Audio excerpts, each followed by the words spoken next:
সফল হতে চাইলে সব থেকে দুটি জিনিস বেশি প্রয়োজন: জেদ আর নিজের ওপর আত্মবিশ্বাস। সাফল্যের জন্য আপনাকে তিনটি জিনিসের মূল্য দিতে হবে: ভালোবাসা, কঠোর পরিশ্রম আর স্বপ্নকে বাস্তবায়ন করার জন্য ব্যর্থতার পরও কাজ করে যাওয়া।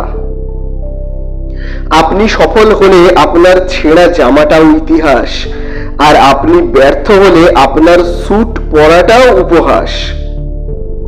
সফলতা কখনো আপনার কাছে নিজের ইচ্ছা মতো ধরা দেবে না, আপনাকে সফলতা অর্জন করতে হবে।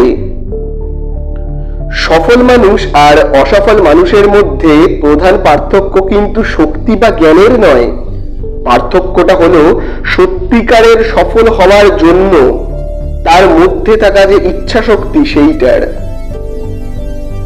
তুমি যা করছো যদি ভালোবাসো এবং সেই কাজের সফলতার জন্য সবকিছু করতে ইচ্ছুক থাকো, তাহলে সেটা তোমার হাতের নাগালে পৌঁছাবে।